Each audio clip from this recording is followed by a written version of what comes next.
Coach, congratulations on the win tonight. The first period, the shots were just flying for your team, and it sort of stretched out for the next two periods as well. Just a thought on tonight's win against a really tough Stockton team.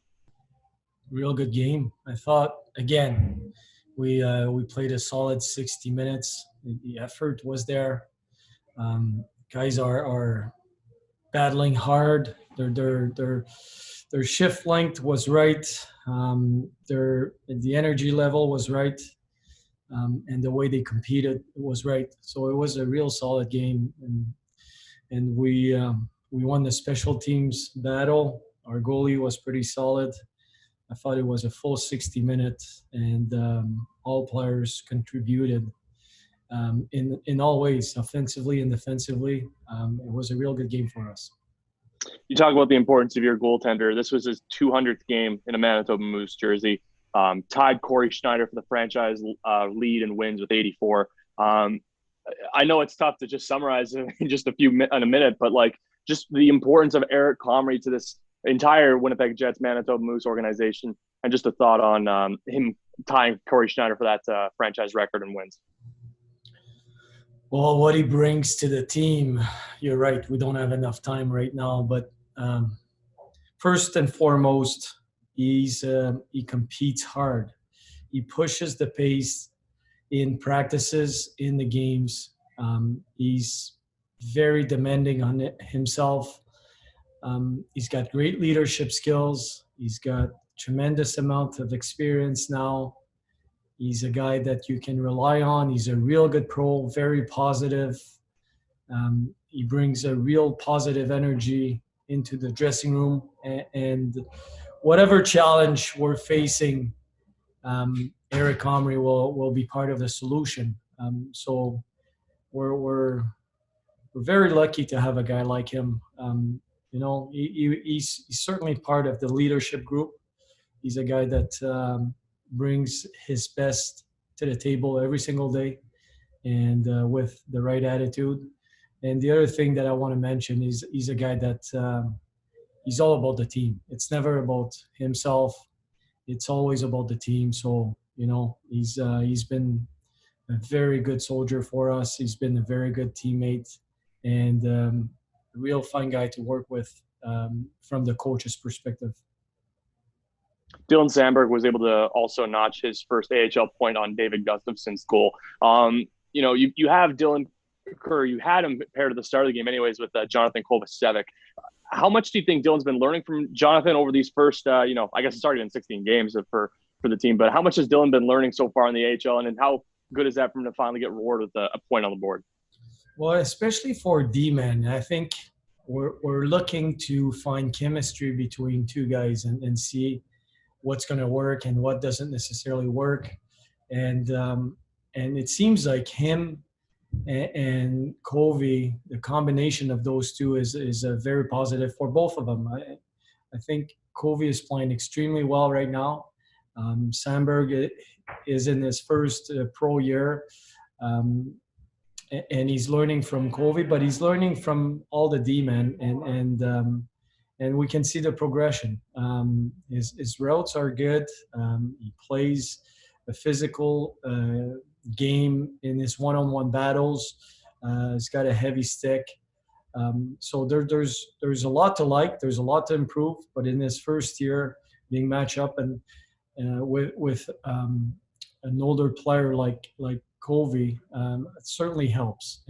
But the combination of their styles, both of them, and the combination of being a righty and a lefty, it's helping both of them. So you build your confidence, you trust your teammates, you communicate on the ice, you communicate on the bench, you feel more comfortable, so your game gets faster and faster, and then you can read off the other guy. So that seems like it's a good combination.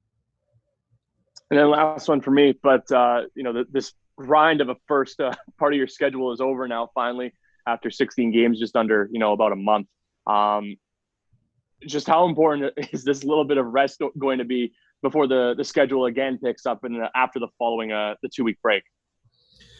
Well, it's much needed for everybody. I'm thinking about the trainers and the medical staff, they've been going at it like pretty intensely for the past 20, well, more than that, since training camp. So it's over a month. So they need a day or two um, staying away from the rink. And for the players, I mean, 16 games in 27 days plus training camp. It's in any league, it's a heavy schedule, and we had a long road trip in the middle of that. So it's been a tough ride, but a fun one. And after 16 games, I'm pretty impressed with the intensity level of our team. They compete hard. They really do. And our record is our record, but those guys are winning games on compete, and they're winning. They're earning the confidence from the coaches on their compete. So it's been a good 16 games, but that 11 days where we're going to be able to reset is very much welcome. Thank you, Coach. We'll go next to Jacob Stoller. Go ahead, Jacob. Hey, Pascal, just further to Dylan there, obviously tonight was his first point of the season, but would you say it's fair to say that the skill set he's displayed is a lot more offensively inclined than a basic stat sheet would entail? I don't think we can evaluate him on stats right now. He has a good shot, and he's brought some pucks to the net. It's going to go in at some point.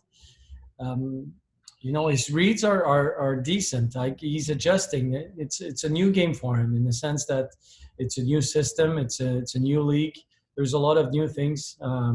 Even more so for defensemen, different kind of pressures, different kind of teams. We faced four different styles of games against the four teams we've played against, and he's been adjusting well. So his mind is right.